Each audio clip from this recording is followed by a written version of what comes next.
வணக்கம். வணக்கம் சொல்வது உங்கள் திருஞான சம்பந்தம் கும்பகோணத்திலிருந்து. குரோதி வருடம் வைகாசி மாதம் உங்களுக்கு வைகாசி மாத பலன்களை வழங்க இருக்கிறேன். அதற்கு நீங்கள் செய்ய வேண்டியது நமது தமிழ் சித்தர் யூடியூப் சேனலை லைக் பண்ணணும், ஷேர் பண்ணணும், சப்ஸ்கிரைப் பண்ணணும். ஒரு முறை பெல் பட்டனை அழுத்தி உறுதிப்படுத்தணும். உங்களுடைய எண்ணங்களையும் கருத்துக்களையும் கமெண்ட்ஸில் சொல்லணும். சரிங்களா? புலிப்பாணி சித்தர் அருள்வாக்கு பலிக்கட்டும். வைகாசி மாதம் ஒரு சிறந்த மாதங்க. சூரியன் கொஞ்சம் கடுமையாக இருந்தாலும் சித்திரை மாதத்துலேருந்து கொஞ்சம் கம்மியாக இருக்கும் அந்த பவர். சரிங்களா? அதன்படி இது 2வது மாதம். சித்திரை முதல் மாதம், இது 2வது மாதம். அடுத்தடுத்த மாதங்களில் அதன் தாக்கம் குறையும். சூரிய வெப்பம் தாக்கம் குறையும். வைகாசி மாதத்துடைய சிறப்பு என்னன்னா, வைகாசி மாதம் 10ஆம் தேதி வியாழக்கிழமை பௌர்ணமி அன்னைக்கு அன்னைக்கு கிரிவலம் செல்றதுக்கு உகந்த நாள். சரிங்களா?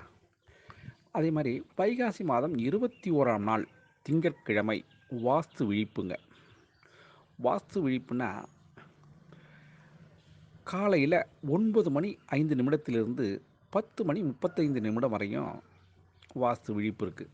அதில் மனை முகூர்த்தம் செய்யலாம், ஊடு கிரகப்பிரவேசம் பண்ணலாம், அல்லது நிலை அருகால் தூக்கி வைக்கலாம். இது மாதிரி வீடு சம்மந்தப்பட்ட விஷயங்களை துவங்கலாம். நல்லது. அது மாதிரி செஞ்சிங்கன்னா உடனே வேலை முடியும். இந்த வாஸ்து விழிப்பில் யாரெல்லாம் கிரகப்பிரவேசம் பண்ணுறீங்களோ வீடு சுபிட்சமாக இருக்கும். யாரெல்லாம் அருகால் தூக்கி வைக்கிறீங்களோ அந்த வாசல் ரொம்ப சிறப்பாக இருக்கும். அது எந்த விதமான பிரச்சனைகள் இல்லாமல் நல்லாயிருக்கும். அதில் மனை முகூர்த்தம் பண்ணால் உடனே வேலை முடியும்.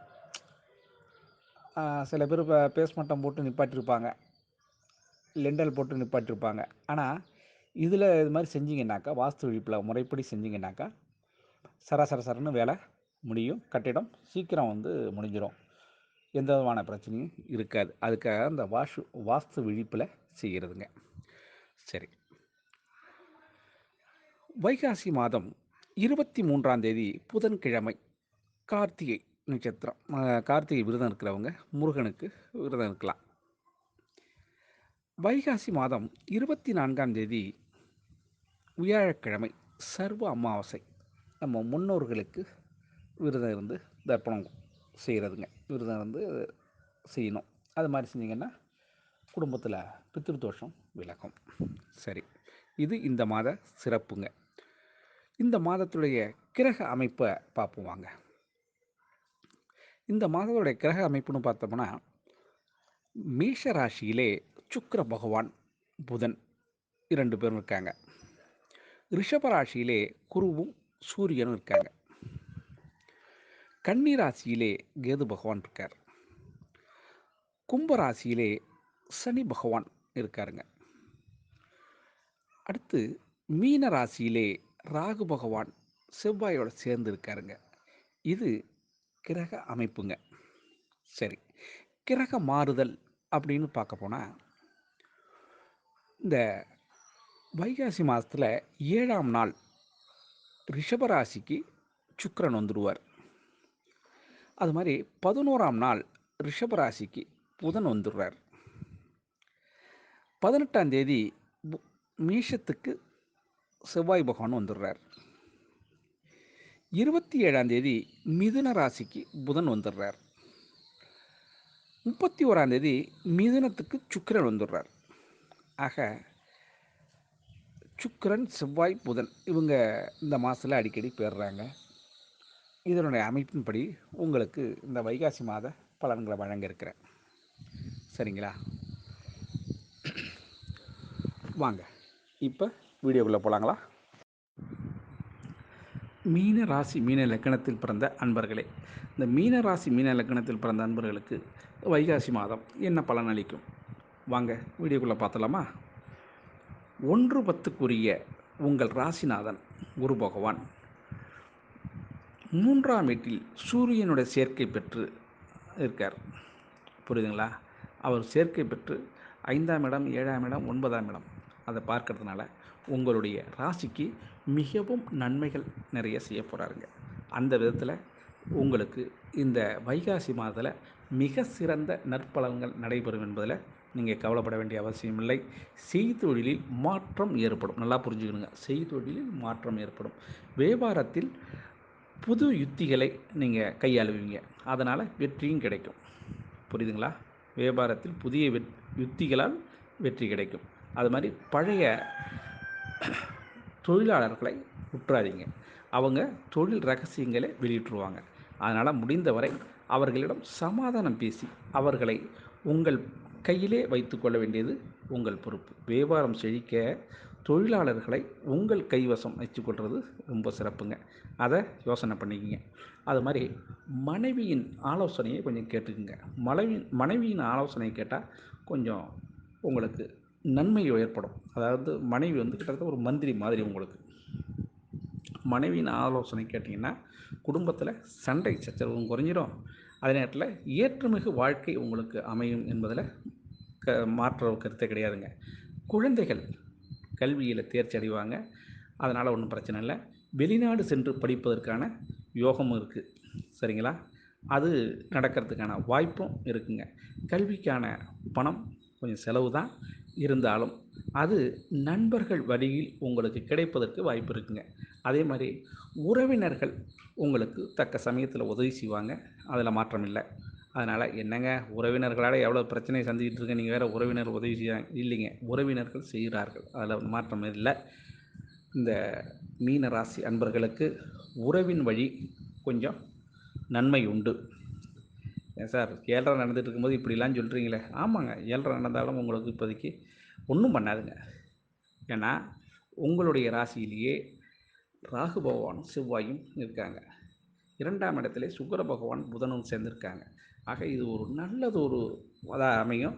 இதில் சனி பகவான் இப்போ வக்ரகதியை அடைய போகிறார். வக்ரகதி அடைஞ்சால் உங்களுக்கு ஒரு நல்ல யோகத்தை உண்டு பண்ணுவாருங்க. சரிங்களா?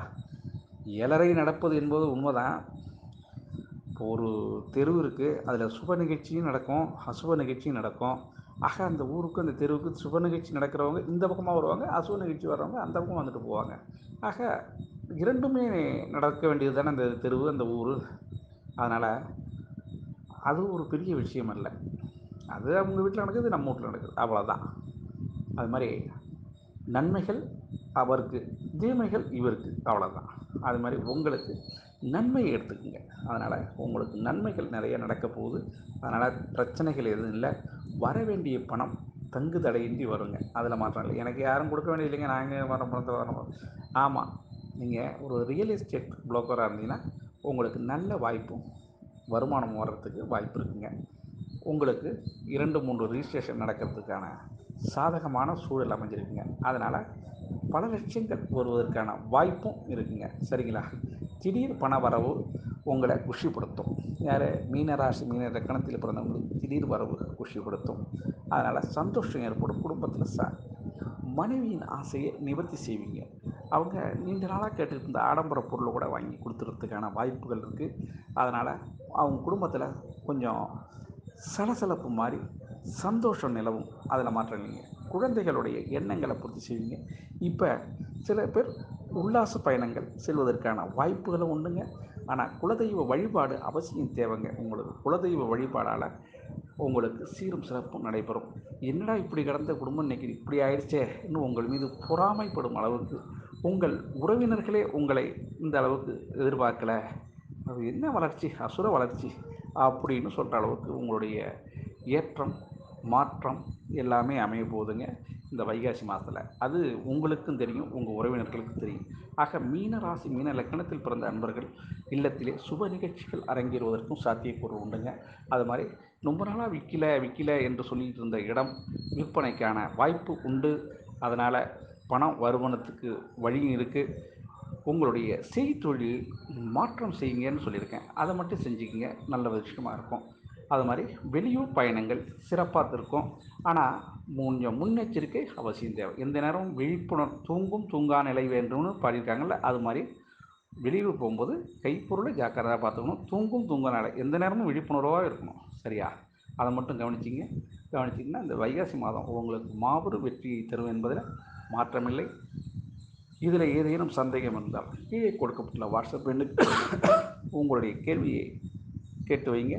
அதற்கு தக்க பதில் அளிக்கப்படும் என கூறி உங்களிடமிருந்து விடைபெறுவது உங்கள் திருஞான சம்பந்தம், கும்பகோணத்திலிருந்து. வாழ்க நலமுடன்.